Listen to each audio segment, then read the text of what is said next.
menerimanya. Mereka datang tanpa kita ketahui atau di mana pun kita berada. Ya, betul. Yang ketiga adalah tamu yang bernama ajal, iaitu kematian. Hanya Allah saja yang tahu setiap manusia akan merasakan dan juga melalui kematian. Dan kematian tidak memandang kita tua ataupun muda.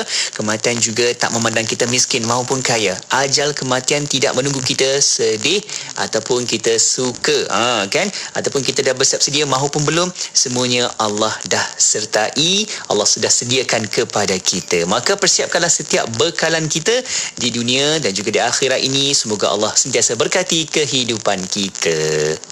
InsyaAllah, amin. Dan para pendengar, terus setia bersama kami. InsyaAllah selepas ini banyak lagi yang kita nak kongsikan bersama anda, dan antaranya rancangan Fas Aluna sebentar sahaja lagi. Ya, betul. Jom rehat seketika, kembali selepas ini, kekal bersama Radio IKIM.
Hiburan mendidik jiwa. Daripada Jarir radhiyallahu anhu, daripada ayahandanya, Rasulullah sallallahu alaihi wasallam bersabda, "Man sanna sunnatan hasanah falahu ajruha wa ajru man amila biha ila yaumil qiyamah." Maksudnya, sesiapa yang memberi contoh tauladan yang baik, maka dia akan mendapat pahala dan pahala orang-orang yang meniru perbuatannya sehingga hari kiamat. أمسينا وأمسى الملك لله والحمد لله لا إله إلا الله وحده لا شريك له له الملك وله الحمد وهو على كل شيء قدير. رب أسألك خير ما في هذه الليلة وخير ما بعدها وأعوذ بك من شر ما في هذه الليلة وشر ما بعدها. رب أعوذ بك من الكسل وسوء الكبر. رب أعوذ بك من عذاب في النار وعذاب في القبر. Kami dan seluruh kerajaan memasuki waktu petang kerana Allah. Segala puji bagi Allah. Tiada sesembahan yang berhak disembah melainkan Allah semata. Tiada sekutu baginya. Semua kerajaan hanya miliknya dan segala pujian hanya untuknya. Dia maha berkuasa atas segala sesuatu.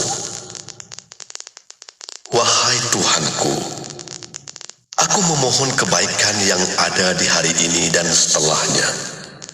Sebaliknya aku memohon perlindungan dari keburukan yang ada di hari ini dan setelahnya. Wahai Tuhanku, aku berlindung kepadamu dari kemalasan dan buruknya umur tua. Wahai Tuhanku, aku berlindung kepadamu dari azab neraka dan azab kubur. Ini tanah air kita, tanah tumpah darahku. Kita nyalakan semangat juang agar terus teguh berdiri. Walau rintangan mendatang, bangkitlah kebanggaanku.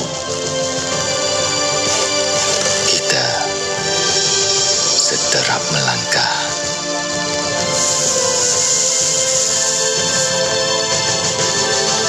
Menempuh halangan.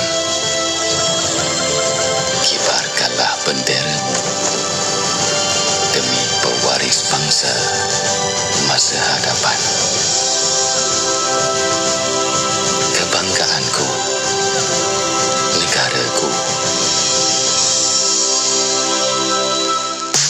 Malaysia, Malaysia, Malaysia, prihati.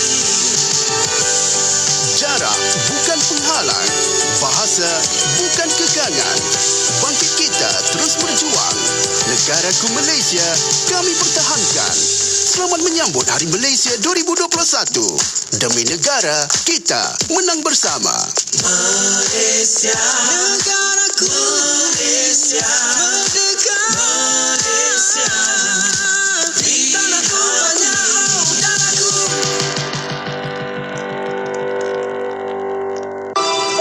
Amalan bersedekah tidak terikat kepada umur, tidak juga kepada agama dan bangsa. Bersedekahlah dengan sedekah yang terbaik, khususnya buat saudara-saudara kita yang berada di Syria dan Yaman, yang kini amat memerlukan bantuan kita. Ayo zahirkan kebersamaan kita dalam kempen bantuan kecemasan Syria dan Yaman. Anjuran Aman Palestin sebagai satu cara memperkukuh tali persaudaraan. Layari www.jommenyumbang.com untuk pertanyaan lanjut. Bangkit berjuang bersama. Para pendengar secara Radio IKIM. Kini anda boleh mendapatkan barangan cenderamata eksklusif dari IKIM khas untuk anda.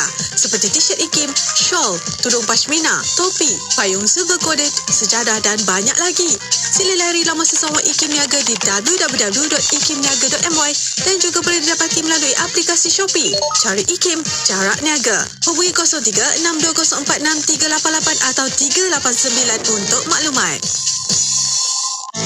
Kisahnya ada dua orang anak kembar, dua-dua lelaki. Bila nak makan, seorang suka nasi goreng kampung, seorang lagi suka nasi goreng ayam. Bila nak main, seorang suka basikal, seorang lagi suka skuter. Bila nak tidur, seorang suka bantal tinggi, seorang lagi tidur tak pakai bantal. Ayahnya pula ikutkan jelah perangai anak-anak ni sampailah mereka dewasa. Dua-dua pandai berniaga, seorang berniaga offline, seorang lagi berniaga online. Jadi, ayahnya hadiahkan mereka pakej berkembar IKIM. Dua-dua ada iklan radio dan iklan media. Senang, dua-dua dapat harga berpatutan. Jom kembangkan lagi perniagaan anda dengan memasarkan produk dan perkhidmatan anda di platform media sosial dan radio IKIM dengan harga berbaloi. Info lanjut, hubungi 017-345-2564 atau 012-686-9236. Tarikh tutup permohonan iklan adalah pada setiap 16 hari bulan pada setiap bulan. Mengikut kaji selidik JFK yang terkini, Radio IKIM adalah radio Islami nombor 1 di Malaysia. Terima kasih kepada anda yang sentiasa bersama kami. Radio IKIM 20 tahun, inspirasi inforia Islami.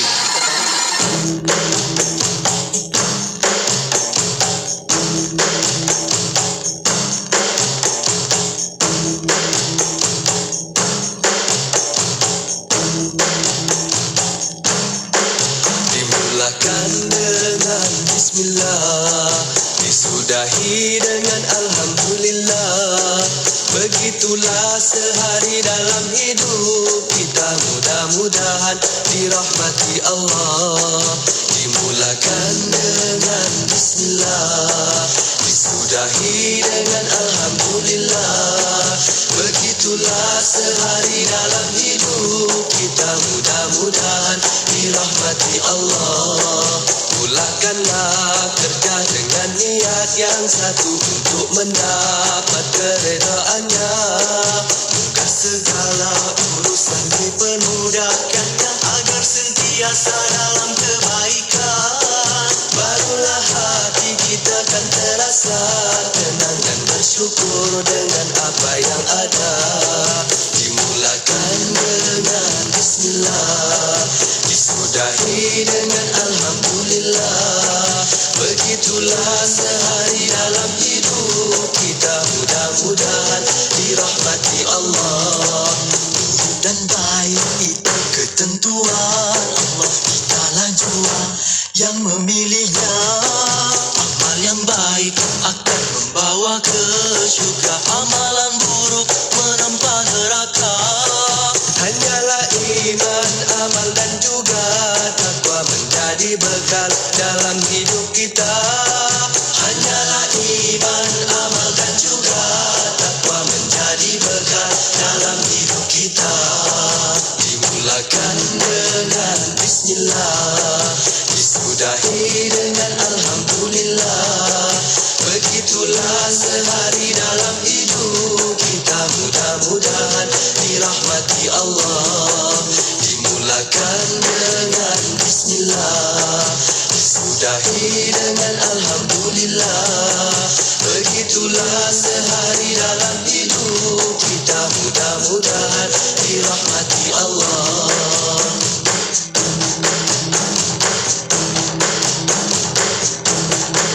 Ilmu pelita menerangi kegelapan, darilah ilmu datangnya amalan. Dari amalan lahirlah kasih sayang, saling membantu dan bekerja sama. Rezeki yang ada diulurkanlah, demi terjalin hidup harmoni bahagia. Rezeki yang ada diulurkanlah, demi terjalin hidup harmoni bahagia. Dimulakan dengan Bismillah, disudahi dengan Alhamdulillah. Begitulah sehari dalam hidup kita, mudah-mudahan dirahmati Allah. Dimulakan dengan Bismillah,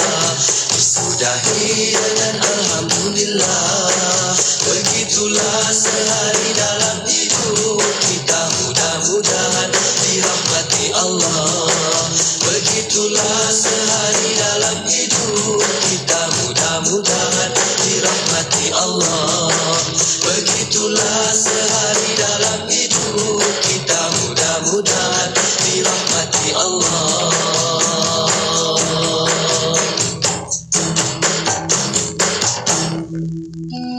Allah Subhanahu Wa Taala berfirman yang bermaksud, patutkah mereka bersikap demikian, tidak mahu memikirkan, iaitu mentadabbur isi Al-Quran? Kalaulah Al-Quran itu datangnya bukan dari Allah, nescaya mereka akan dapati perselisihan yang banyak di dalamnya. Surah An-Nisa ayat 82. Manusia perlu melakukan tadabbur dengan meneliti dan menghayati isi kandungan Al-Quran secara mendalam agar petunjuk yang diberikan Allah Subhanahu Wa Taala dalam kitab suci Al-Quranul Karim itu dapat memperteguhkan keimanan kita kepada Allah Subhanahu Wa Taala. Bermula April ini, ikuti rancangan tadabbur bersama penyampai anda Nur Hayati Paradi dan tetamu Ustaz Muhammad Syahri Abdul Rahman. Setiap Jumaat pukul 11 pagi, teguhkan iman dari suluhan Al-Quran dalam rancangan tadabbur di IKIM Inspirasi Inforia Islami. Melaka 89.5. Bismillahirrahmanirrahim. Alhamdulillah Rabbil Alamin. Wassalatu wassalamu ala asyrafil anbiya wal mursalin Sayyidina Muhammad wa ala alihi wa sahbihi ajma'in. Assalamualaikum warahmatullahi taala wabarakatuh kepada para pendengar yang masih setia bersama kami di Radio Suti Kefahaman Islam Malaysia. Alhamdulillah masih bersama destinasi IKIM pada waktu ini bersama saya Mona Jasman dan juga Syafiq Salah. Ya, selamat petang kepada anda. Syukur Alhamdulillah kita kembali lagi bersama dalam pertemuan di petang Rabu ini yang baik-baik, yang tenang, aman, bahagia insyaAllah. Kita nak teruskan lagi pengajian kuliah kita Mona menerusi rancangan Fas'aluna. Itu dalam bahasa Arab, okey? Dalam bahasa Melayunya, tanyalah kami. Ya, betul Syafiq. Fas'aluna, tanyalah kami insyaAllah untuk petang ini bersama Alhamdulillah di talian pada waktu ini yang berusaha Dr. Muhammad Farid Muhammad Jabran, pengarah Pusat Kajian Syariah, Undang-Undang dan Politik Institut Kefahaman Islam Malaysia. Assalamualaikum Doktor. Assalamualaikum warahmatullahi wabarakatuh. Alhamdulillah. Apa khabar Doktor? Baik, Alhamdulillah.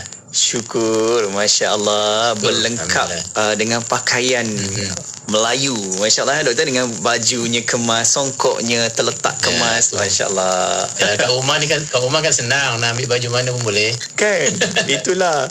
Walaupun di rumah tapi orang kata semangat yang kita lakukan tu kena tetap, kena kuat macam biasa kita harian bertugas kan Doktor. Syukur.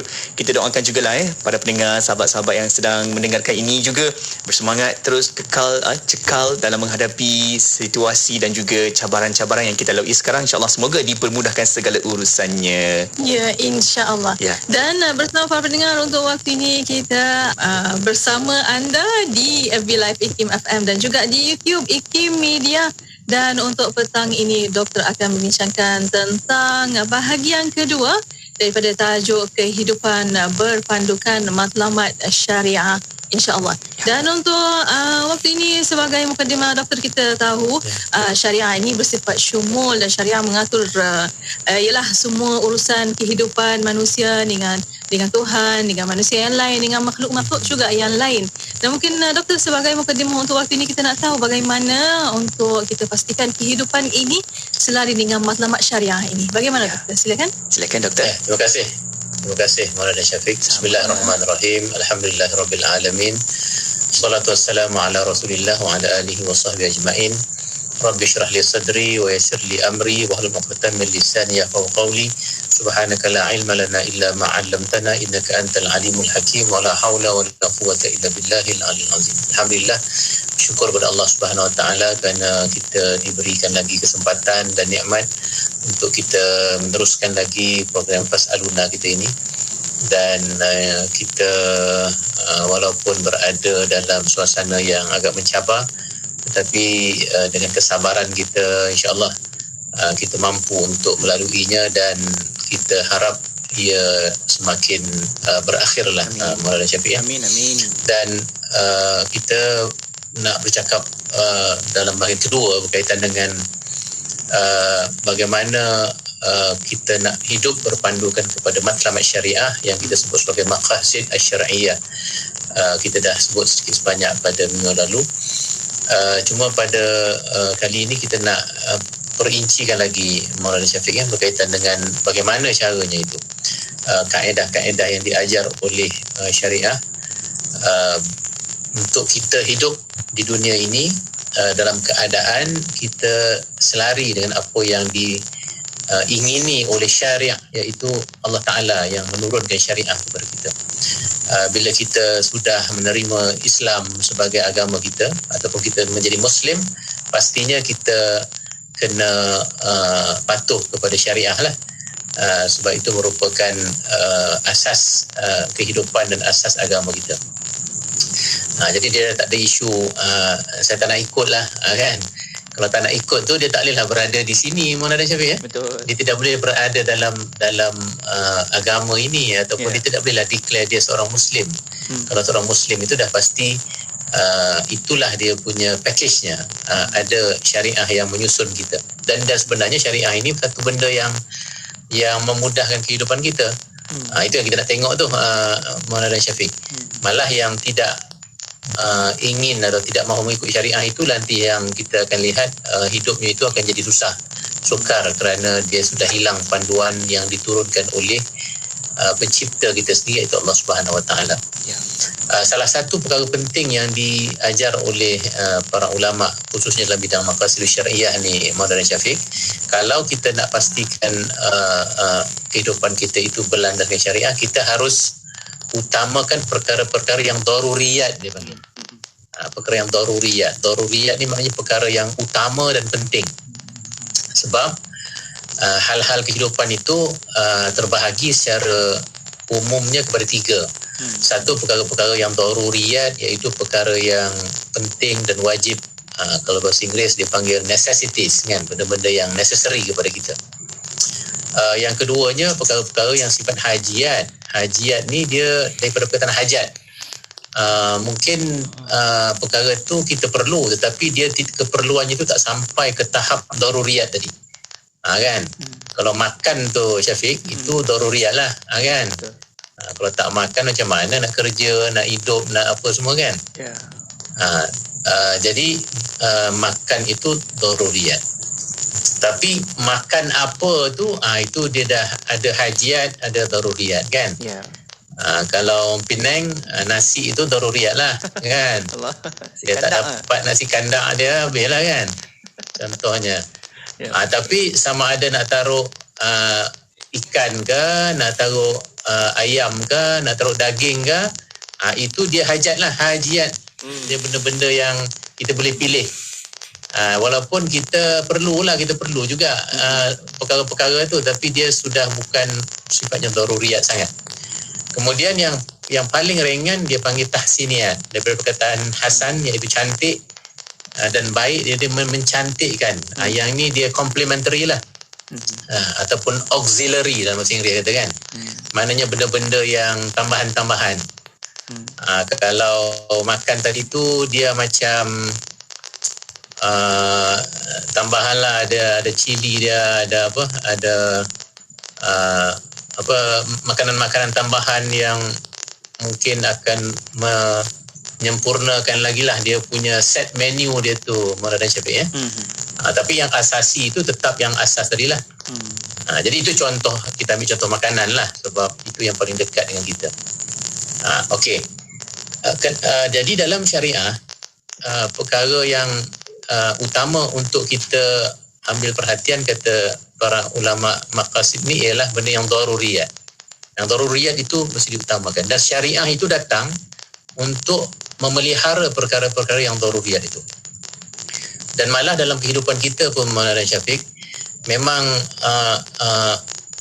kita banyak benda nak kena buat, kan? Banyak benda nak kena buat dan banyak benda nak buat. Tapi masa dan kehidupan kita tak panjang. Sehari ada 24 jam saja. Tidur dah 8 jam. Yang lebih tu pula dengan nak pergi tandasnya, nak pergi buat benda-benda yang daruri juga tu. Jadi akhirnya masa untuk kita melakukan perkara-perkara dalam kehidupan ni tak banyak. Jadi kita kena memilih. First thing first, kata Stephen R. Covey, penulis manajemen yang terkenal itu. Dia ada satu buku khas. Mula-mula dia tulis 7 Habits of the very effective people. Ada 7 habit yang orang-orang yang nak menjadi hebat atau berkesan dalam kerjanya itu dia kena ada, dan salah satu habit itulah first thing first. Kemudian ada satu buku lain dia keluar first thing first, maknanya khas satu habit ni iaitu utamakan yang utama, first thing first ya. Malah dalam Islam pun Maulana Syafiq, Rasulullah SAW sendiri bersabda, min husnil islamil mar'i tarkuhu ma la ya'nih. Perkara yang paling cantik dalam keislaman seseorang itu, antara perkara yang cantik dalam keislaman seseorang itu adalah apabila dia meninggalkan perkara-perkara yang tidak penting. Kan, meninggalkan perkara yang tak penting. Jadi Nabi sendiri menekankan perkara itu. Maksudnya apa? Maksudnya kita harus utamakan yang utama. Disebabkan masa dan kehidupan kita ini tidak panjang, dan kita ada perkara utama yang diperintahkan oleh syariah kepada kita, maka kita harus mementingkan perkara yang utama. Dan memang antara penyakit manusia ni Maulana Syafiq ialah kita ni suka buat perkara yang sebenarnya tidak penting dalam kehidupan. Kan? Sebab itu kalau nak buat apa-apa tu kena tanya dulu, yang aku nak buat ni penting tak dalam konteks kehidupan dan juga matlamat kehidupan kita. Kadang-kadang orang dia menggunakan istilah hobi sebagai dia punya jalan keluar dia. Ada kata nak buat macam ni hobi saya. Padahal hobi dia tu mungkin perkara-perkara yang membuang masa kan. Perkara-perkara yang tidak bermanfaat sangat kepada kehidupan dan juga matlamat kehidupan dia. Tapi atas nama hobi dia habis masa tentang perkara itu sahaja. Jadi hobi ke favorite ke apa semua ni kena hati-hati. Sebagai orang Islam, hobi kita tu pun kita kena landaskan, kena tanyakan, kena letakkan neraca syariah juga. Sesuai ke tidak hobi saya ni dengan syariah? Kan? Kalau suka simpan kasut misalnya, saya ada 111 pasang aja sebab ni hobi saya. Allah, banyak tu. Jadi kena tanya kan, membazir ke tidak kan? Sebab tabzir itu dah masuk perkara-perkara yang berlawanan dengan syariah kan. Pakai ke tidak perkara itu? Kalau tak pakai itu dah macam kita menghabiskan wang kita untuk perkara yang tidak sepatutnya dan lain lagi.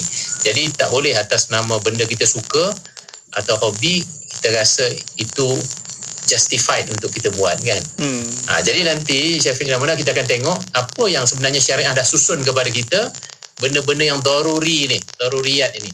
Jadi senang kita ikut saja apa yang syariah telah susunkan itu, insya-Allah di bahagian kedua nanti. Terima kasih. InsyaAllah pastinya kita akan bertemu lagi untuk sesi yang kedua nanti. Dan sebenarnya kita pun ada soalan beberapa yang kita terima di talian WhatsApp kita 0112900404 dan juga di Facebook Live IKIM FM, termasuk juga di YouTube IKIM. Kejap lagi kita akan bawakan beberapa soalan untuk Dr. Farid berikan pandangan di situ, insyaAllah. Dan untuk waktu ini Dr. dan para pendengar, kita berehat seketika. Kita akan kembali selepas ini. Para pendengar terus setia bersama kami hanya di Radio IKIM.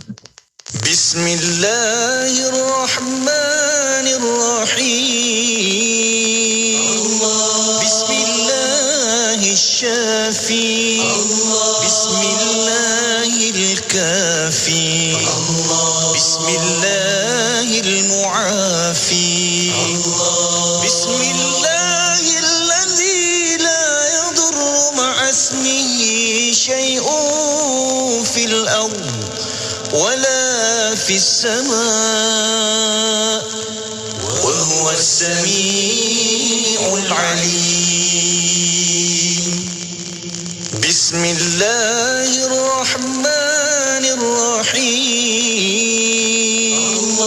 بسم الله الشافي بسم الله الكافي بسم الله المعافي بسم الله الذي لا يضر مع اسمه شيء في الأرض ولا في السماء السميع العليم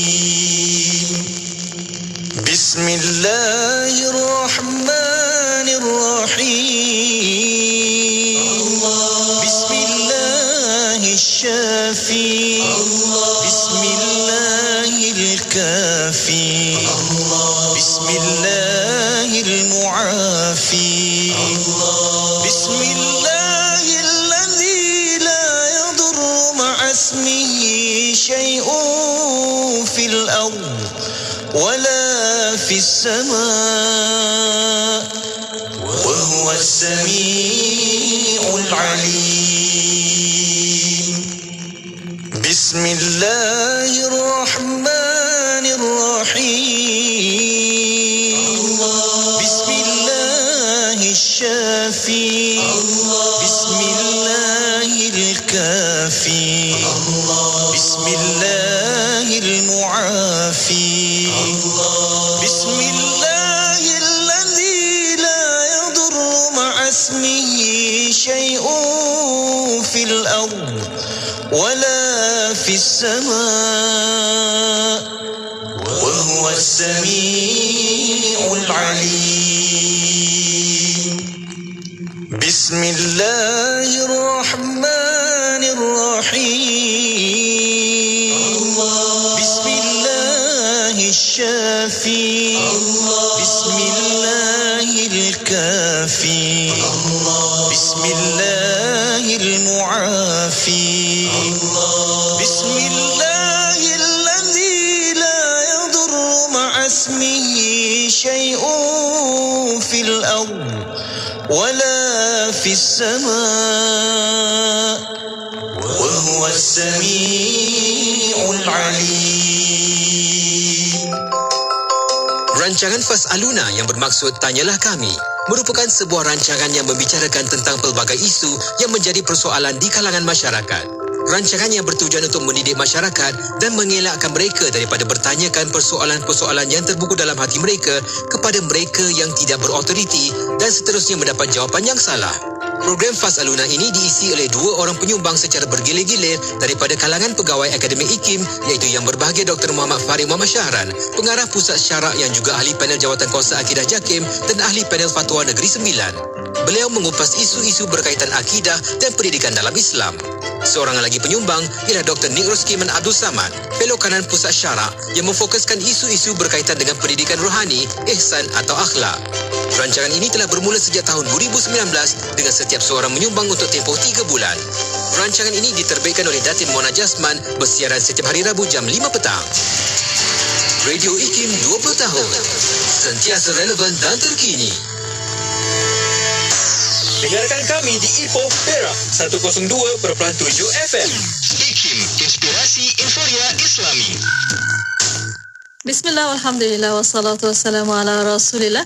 Alhamdulillah, masih bersama destinasi IKIM pada waktu ini untuk rancangan Fas'aluna, Tanyalah Kami. Ya, betul Mona. Kita masih lagi bersama dengan tetamu kita yang berusaha Dr. Muhammad Farid Muhammad Syahran, Pengarah Pusat Syarak IKIM, dan kita berbincang panjang lebar hari ini berkaitan dengan di bahagian kedua dah, iaitu kehidupan berpandukan matlamat syariah. Okey, dan tadi doktor dah berikan kepada kita bagaimana definisinya lagi. Doktor, kita faham di situ bagaimana hari ini kalau kita lihat matlamat ini tidak menghalalkan cara kan kalau tidak mengikut syariah ataupun tuntutan agama. Jangan kita rasa semua okey je nak buat apa saja ikut dan je tanpa mengguna pakai syariah ataupun undang-undang yang telah pun ditetapkan dalam agama Islam. Bagaimana doktor perkara daruriyat berdasarkan huraian syariah ni doktor? Silakan. Okey. Terima kasih Syafiq dan Mona. Kita sebut tadi bahawa kita harus pilih perkara yang penting dalam kehidupan. First thing first. Dan Nabi sendiri mengatakan sebaik-baik orang Islam itu ialah dia meninggalkan perkara yang tidak penting. Tapi persoalannya, apa benda yang tidak penting, apa benda yang penting? Kan? Yang itu yang kita nak tahu. Sebab kadang-kadang ada perkara yang kita rasa penting untuk diri kita, tapi sebenarnya syariah kata benda tak penting. Jadi kita nak berpandukan kepada syariah. Senang je Mona dan Syafiq. Senang tak senang kena faham dulu lah. Yang penting dalam konteks syariah ini, kita boleh tengok misalnya dari sudut perintah-perintah Tuhan dalam Al-Quran dan hadis misalnya, kan? Mana dalam bentuk perintah itu maknanya penting lah tu. Itu maknanya penting, yang benda yang memang kita kena buat. Itu satu. Mana yang larangan, itu memang paling tak penting, malah kita kena tinggalkan. Jadi senang je dalam Quran, mana yang perintah, mana yang larangan. Perintah itu penting, larangan itu tidak penting, malah benda yang harus kita tolak. Itu satu. Yang kedua, dari segi hukum pula, kalau kita tengok hukum hakam yang ada dalam syariah, mana hukum yang melibatkan wajib, itu maknanya yang paling penting. Mana hukum yang makruh, sunat, dia sudah turun sikit dari segi kepentingan. Dia masih penting, tapi dia tidak sepenting yang wajib. Yang tidak penting pula, yang mana yang haram, itu yang paling tidak penting, malah kita memang kena tolak dan tinggalkan. Mana yang makruh, dia kurang sikit dari segi benda yang kepentingan untuk kita menolaknya itu tidaklah sebesar benda yang haram, tapi tetap benda yang tidak disukai. Makruh kita tahu lah kan, benda-benda macam makan makanan-makanan yang bau-bau yang tidak ni kan, tinggal dapat pahala tu. Yang dulu kita kena talak kan, talak benda yang Tuhan tak suka, bercerai. Tapi dia masih tidak sampai ke tahap haram. Tapi jadi situ kita boleh tahu mana hukum hakam syariah yang mengatakan haram, itu maknanya benda yang paling harus kita tinggalkan dan tidak penting. Mana yang wajib dan sunat itu antara yang penting. Itu yang umumnya lah. Yang ketiganya kita tengok dari segi hukuman pula. Yang mana yang melibatkan hukum-hukum hudud ni, hukum-hukum yang keras, bukan keras, yang berat dalam Islam itu menunjukkan perkara itu betul-betul benda yang harus ditinggalkan dan tidak penting. Misalnya murtad, misalnya mencuri, misalnya minum arak, ni mana yang dosa-dosa besar ni. Itu semua menunjukkan ada dua petunjuk kat situ. Satu, benda itu harus ditinggalkan. Yang kedua, ada benda yang nak dipelihara hasil daripada larangan tersebut. Kita ambil contoh macam tadi murtad. Kenapa murtad itu besar dia punya kesalahan? Kerana dia merosakkan agama. Sedangkan agama itu nak dipelihara oleh syariah. Syariah turun memang untuk mengajar dan memelihara agama kepada kita kan. Betul. Mencuri misalnya, kenapa sampai hukumnya potong tangan? Kerana curi itu dia merosakkan salah satu perkara yang penting dalam diri manusia, iaitu harta manusia. Jadi di situ ada benda yang nak dipelihara oleh syariah. Apabila syariah datang dengan hukum-hukum yang keras atas tindakan-tindakan yang nak merosakkan perkara tersebut. Macam tadi harta, kalau ada saja perkara yang nak merosakkan harta, nanti akan ada hukumnya. Riba itu memanglah dia menguntungkan setengah-setengah orang, tetapi dia menekan dan menzalimi yang lain kan. Betul. Sebab itu Islam datang menghalang orang melakukan riba dan meminum arak dan lain-lain.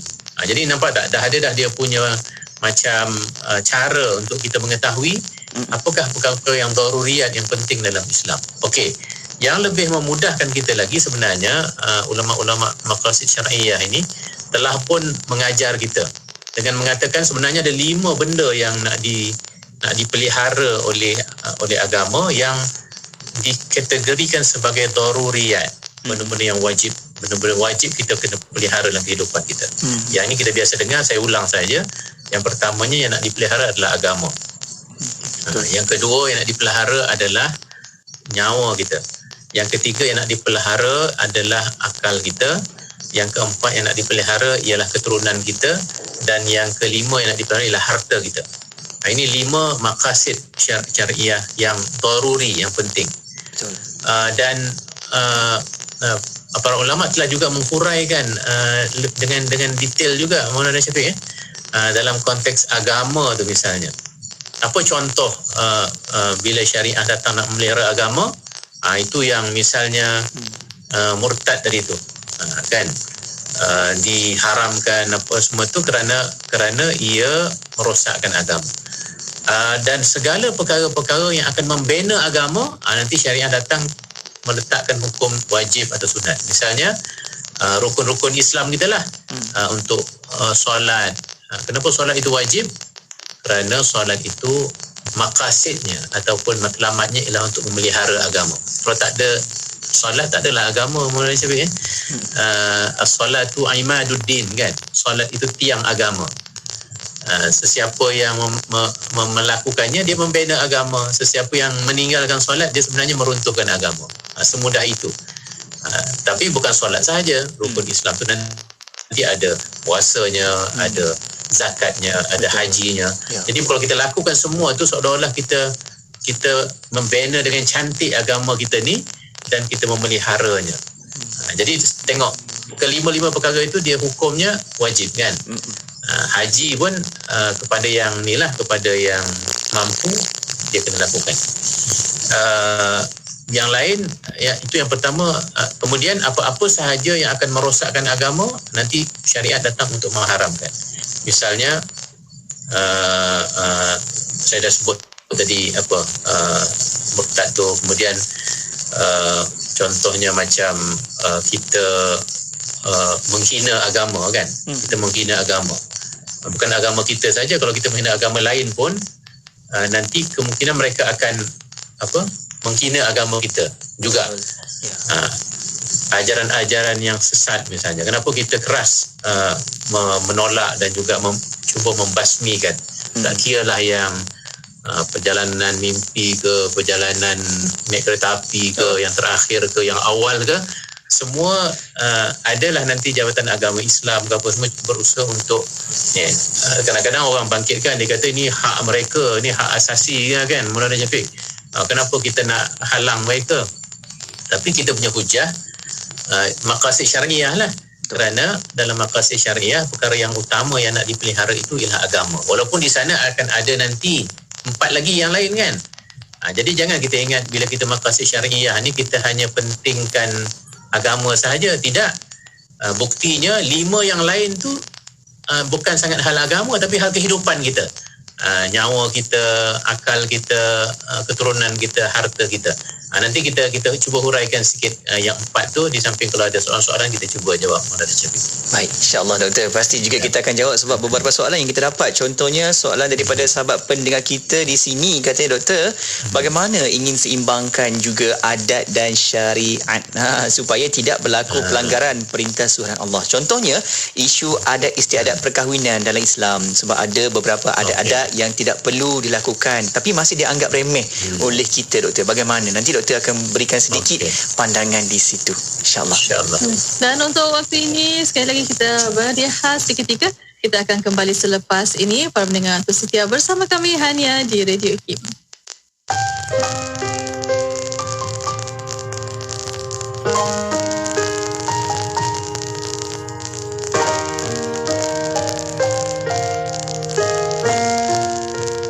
Sebutlah Allah, sebutlah Ar-Rahman.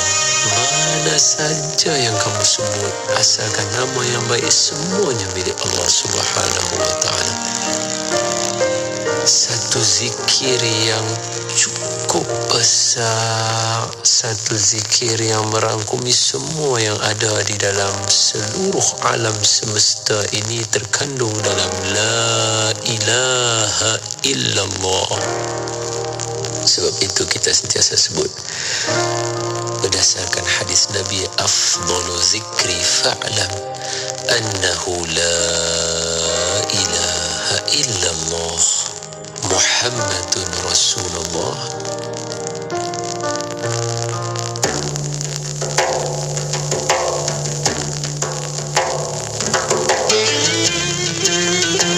An Abi Sa'id Al-Khudri wa Abi Hurairah radhiyallahu anhuma عن النبي صلى الله عليه وسلم قال ما يصيب المؤمن من وصب ولا نصب ولا سقم ولا حزن حتى الهم يهمه إلا كفر به من سيئاته. Daripada Abu Sa'id Al-Khudri dan Abu Hurairah radhiyallahu anhuma, Nabi sallallahu alaihi wasallam bersabda, tidak menimpa seorang mukmin suatu penyakit yang berpanjangan, kepayahan, sebarang jenis kesakitan, dan kesedihan, malahan kedukecitaan, melainkan dihapuskan sebahagian dosa-dosanya. Riwayat Al-Bukhari dan Muslim. Bila kita bercakap tentang manusia, kita kena ingat, kita hendaklah fokus kepada insan itu dalam aspek yang rohnya. Sebab hari ini, dalam dunia hari ini, kekalutan hari ini yang kita banyak. Parti agama itu adalah sesuatu yang baik. Jadi seharusnya kalaulah ada kepelbagaian pun, kepelbagaian itu harus ditangani dengan harmoni. Mengungkap persoalan kefahaman Islam dalam kehidupan. Anda mahukan lebih pencerahan? Tanyalah kami dalam Fas'aluna setiap hari Rabu jam 5.10 petang. Fas'aluna, tanyalah kami. Semestinya di IKIM, Inspirasi Inforia Islami. Ikuti perkembangan terkini Radio IKIM di Instagram. Anda boleh type ikim.my dan follow. Jangan lupa untuk pasang notifikasi supaya tidak terlepas cerita terbaru Radio IKIM. IKIM, Inspirasi Inforia Islami. Radio IKIM 20 tahun Inspirasi Inforia Islam. Alhamdulillah masih bersama Destinasi IKIM pada waktu ini untuk rancangan Fas'aluna, tanyalah kami. Ya, betul Mona. Kita masih lagi bersama dengan tetamu kita di ruangan maya saat ini yang sedang tonton di Facebook Live IKIM FM dan juga di YouTube IKIM. Jangan lupa untuk share perkongsian kita pada petang ini. InsyaAllah kita nak belajar bagaimana syariah ini penting dalam kehidupan seharian kita. Okey? Dan kita nak teruskan doktor dengan soalan yang kita dapat di talian WhatsApp, juga di Facebook dan juga di YouTube kita. Ada sahabat kita bertanya, doktor, bagaimana ingin seimbangkan adat dan syariat supaya tidak berlaku pelanggaran perintah suruhan Allah? Contohnya, isu adat perkahwinan dalam Islam. Ada beberapa adat-adat yang tidak perlu dilakukan tapi masih dianggap remeh oleh kita. Bagaimana doktor? Okey, silakan. Terima kasih Syafiq dan Mona. Kita punya asas ialah syariah lah, kan? Maknanya kita dah kata tadi, sebagai orang Islam, syariat itulah yang memandu kita. Adat ini yang membezakan antara adat dengan syariat ni, kita pernah sebut dulu, syariat itu ialah perkara-perkara yang kita buat dengan niat ta'abud, niat kita menghambakan diri kepada Allah Subhanahu Wa Taala.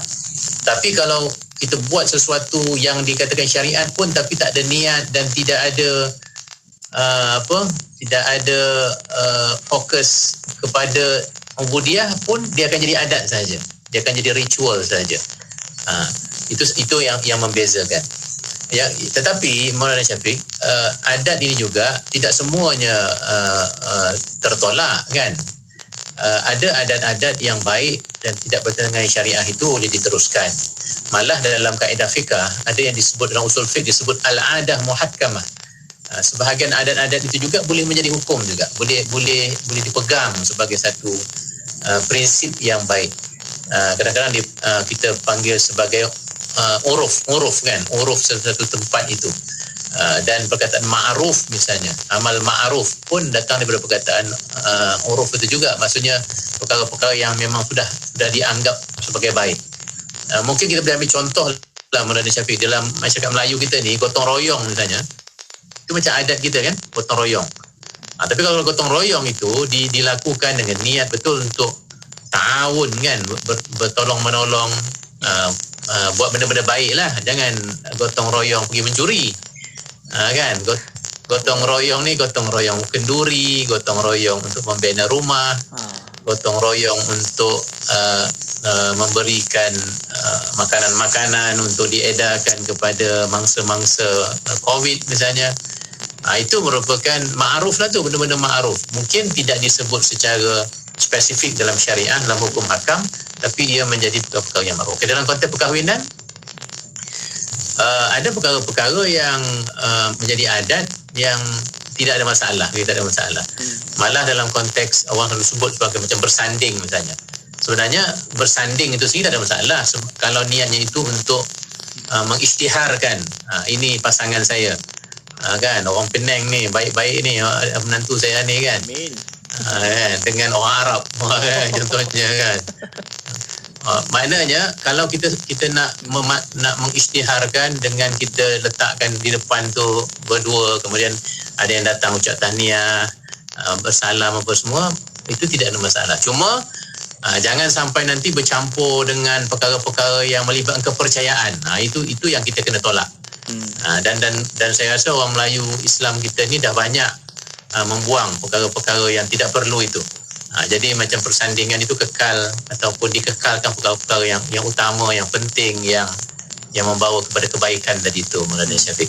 Jadi kita kena ada ilmu lah. Pertama kita kena ada ilmu untuk menyeimbangkan antara adat dengan syariat ini, dan syariat itu harus mendominasi. Dia harus menjadi kerangka besar. Jadi kalau adat itu pun dia harus dipandu oleh syariat. Kalau dia tidak bertentangan dengan syariat itu, adat itu boleh diteruskan. Saya ingat itu prinsip penting kalau kita nak bercakap tentang adat dan syariah ni, Syafiq. Alhamdulillah. Terima kasih doktor. Itulah bila tengok sekarang ni pun dah banyak kena buang sebenarnya sebab PKP kan. Syariah sahaja yang kena akad sahaja. Sekarang online je semua. Online. Apa sahaja yang penting. Lagi simple lah. Jadi hikmah juga kalau kita lihat dari sudut datang kekangan wabak COVID ni, kita buat yang penting, yang asas sahaja. Kan? Duit pun jimat. Duit pun jimat. Betul. Alhamdulillah. Dan ada soalan kedua pada waktu ini, doktor bertanya, bagaimana suasana kerja tidak membolehkan kita mengikut syariah? Contohnya waktu solat terlalu singkat dan tak boleh pakai tudung semisalnya. Mohon pandangan doktor bagaimana? Yang itu penting untuk kita timbang mengikut maqasid syariah ni, Maulana Syafiq. Mungkin saya kaitkan juga dengan poin yang saya nak habiskan tu. Tadi kita kata yang pertama agama yang nak dipelihara oleh syariah, tapi syariah juga melihara 4 yang lain, iaitu nyawa, akal, keturunan dan harta. Maknanya bukan sekadar agama sahaja, tetapi yang lain-lain itu juga syariah datang untuk memeliharanya. Sebab itu ada hukum-hukum syariah yang datang untuk memelihara keempat-empat yang lain itu, Maulana Syafiq. Contoh yang kita cakap tadi, mencuri. Mencuri itu bukan sangat memelihara agama, tapi dia memelihara harta. Memelihara harta. Macam hari ini kita bercakap tentang COVID, vaksinasi misalnya kan. Sebenarnya dia tidak lain nak memelihara nyawa kan, nak memelihara nyawa. Tetapi kadang ada persoalan timbul, kalau ada pertentangan antara agama dengan nyawa misalnya, macam mana kita nak, yang ini dia kena ada kebijaksanaan, terutama sekali dalam konteks maqasid syariah ni. Saya bagi contoh awal sebelum saya jawab soalan Mona tadi tu. Misalnya COVID hari ni kan, ini pun kita dah pernah sebut, nyawa kita nak jaga, agama pun kita nak pelihara juga. Tapi katakanlah kalau pergi berjamaah di masjid itu, terutama sekali satu ketika yang memang kita tak boleh pergi kan, dan masa tu fatwa pun mengatakan masjid tu kena dihadkan kan, itu kerana walaupun dia nampak ada pertembungan antara melihara nyawa dan pelihara agama, dalam konteks itu nyawa itu lebih utama lagi. Sebab agama yang kita korbankan tu adalah hal yang bukan daruriyat. Sebab kita hanya tak pergi berjemaah saja di masjid, tetapi kita masih laksanakan itu di rumah misalnya. Itu nampak tak? Yang tu kita kena bijaksana dalam menilai pertentangan itu. Tetapi ada hal-hal yang kadang-kadang nyawa kita kena korbankan untuk agama, Maulana Syafiq. Misalnya orang pergi jihad fisabilillah. Kerana apa? Kerana kita nak mempertahankan kewujudan agama tu. Kalau kita tak berjihad, keseluruhan agama tu mungkin akan musnah, akan hilang, akan tercemar. Jadi yang itu kemungkinan sampai ke tahap kita harus mengorbankan nyawa kita untuk memelihara sesuatu yang lebih utama, yang lebih fundamental dalam agama. Sama juga dengan yang Mona sebut tadi, kes katakanlah bekerja ni kan untuk harta lah, memelihara harta, nak dapatkan duit, nak ni. Tapi di masa yang sama, tempat kerja tu pula ada perkara-perkara yang tidak membolehkan kita melakukan perkara-perkara agama. Ini pun kita kena timbangkan lah. Kalau hal itu sampai melibatkan kita tak boleh solat, Mona dah capek itu dah tak boleh lah. Itu fundamental kan. Solat ni benda-benda yang usul. Kan tadi kita kata hukum, kita kena tengok hukum dia. Kalau hukum tu sampai ke tahap wajib, yang itu kita kena cari alternatif lain lah, mungkin pergi cari tempat kerja lain lah. Tapi kalau katakanlah dia singkat masa setengah jam saja untuk solat dan makan, yang itu masih boleh adjust lagi lah Maulana Syafiq. Tak payahlah pergi makan sampai ke nasi kandak dekat ujung sana. beli bungkus cukup lah kan. Kita dah tahu masa kita terhad, boleh dan susun. kita kena kita boleh susun. Maknanya solat katakanlah 10 minit kan. Solat 10 minit. Kalau Syafiq dia wirid dia panjang sikit mana. Jadi mungkin 15 minit. Allah. Jadi 15 minit ada lagi 15 minit untuk kita makan. Jadi susunlah. Tetapi kalau sampai ke tahap tak boleh solat ataupun macam tadi aurat kan sampai kena buka, kena pakai skirt lah apa semua. Mungkin di tempat kerjanya itu memang macam tu caranya. Yang itu kita harus pertimbangkan untuk kita cari alternatif lain lah. Cari tempat kerja yang lebih selesa dengan kita supaya hal-hal agama yang utama itu dapat kita pelihara. Tapi kalaulah betul-betul darurat, kita memang tidak boleh dah cari alternatif yang lain, untuk sementara kita teruskanlah. Nanti kita tak dapat makan dan tak dapat membiayai keluarga dan lain-lain lagi. Jadi dia perlu ada kebijaksanaan lah Maulana Syafiq dalam hal itu. Tetapi rujuklah kepada ahlu zikrinya, kepada ustaz-ustaz, kepada ulama supaya kita dapat buat keputusan yang terbaik. Baik, Doktor. Masya Allah, kita faham di situ bagaimana keperluan dan juga kehendak dan juga tuntutan di mana Allah sediakan kepada kita ikut turutan seperti Doktor berikan kepada kita tadi. Susunan maqasid syariah itu bermula daripada agama dahulu. Lihat, dalam sudut agama pun dah cukup dah saya rasa kan, dan kemudian turun kepada nyawa, akal dan juga keturunan seterusnya adalah harta. Ikut dia punya keperluan dan juga kehendak serta syariat yang ditetapkan. Doktor, kita dah sampai di hujung pertemuan. Sedikit Doktor kesimpulan dalam tajuk ini. Okey. Kenapa kita bincang maqasid syariah ni Maulana Syafiq? Kerana dia ada isu-isu tadi itulah.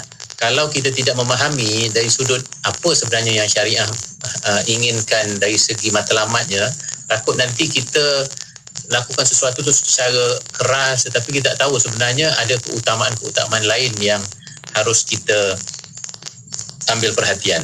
Last Maulana Syafiq, ada contoh lain ialah katakanlah orang nak belajar di masa yang sama, dia nak bekerja.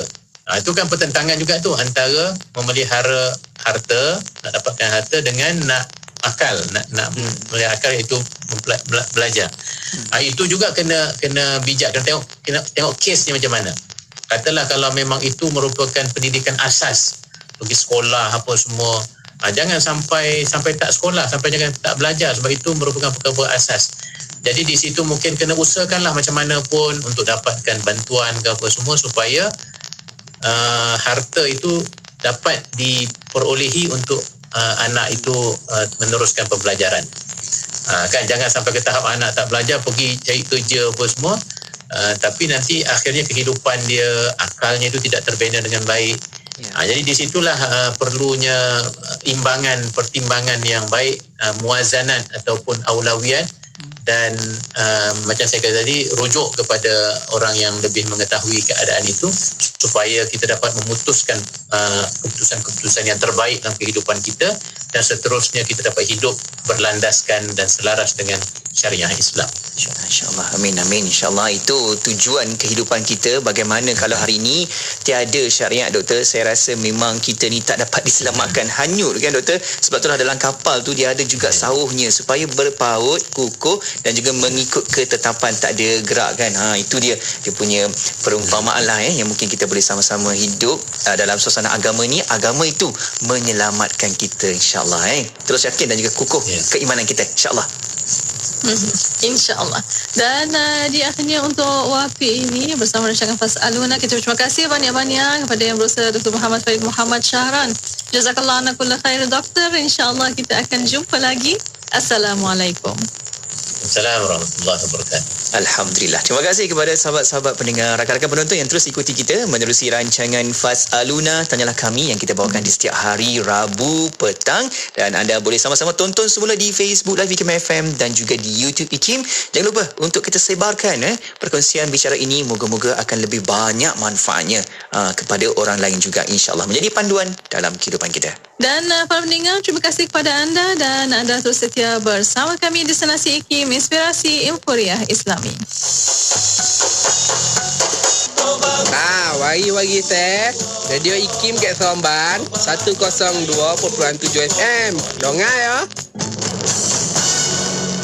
hingga 1000 keturunan. Allah akan kurniakan pahala yang tidak henti-henti. Tak mahukah anda? Rasulullah SAW bersabda, maksudnya sesungguhnya antara amal kebaikan yang mendatangkan pahala setelah orang yang melakukannya meninggal dunia adalah harta yang disedekahkannya. Riwayat Ibnu Majah. Sungguh jelas, selagi mana harta yang kita sedekahkan memberi manfaat kepada penerima hatta sehingga 1000 keturunannya, insya-Allah pahala akan mengalir dan terus mengalir untuk kita. Ketahuilah, ketika ini umat Islam minoriti di Kemboja sangat-sangat memerlukan bekalan air bersih untuk meneruskan hidup dan beribadah. Oleh itu, ayuh kita bersama-sama Pertubuhan Sukarelawan Ad-Diniyah dengan menyumbang kepada kempen infak pam air Kemboja di www.infakpamairkemboja.com sekaligus membantu misi membina 10,000 unit pam air untuk umat Islam minoriti di Kemboja. Bayangkan mereka sekeluarga hidup dengan meminum air sungai yang keruh dan hidup dengan air hujan yang ditadahkan. Pam-pam air yang anda sumbangkan ini akan menjadi talian hayat untuk mereka sekaligus membekalkan air yang lebih bersih dan kesihatan mereka insya-Allah akan lebih terjamin. Menyumbanglah di www.infakpamairkemboja.com. Ikutlah teladan kisah Sayyidina Osman bin Affan radhiyallahu anhu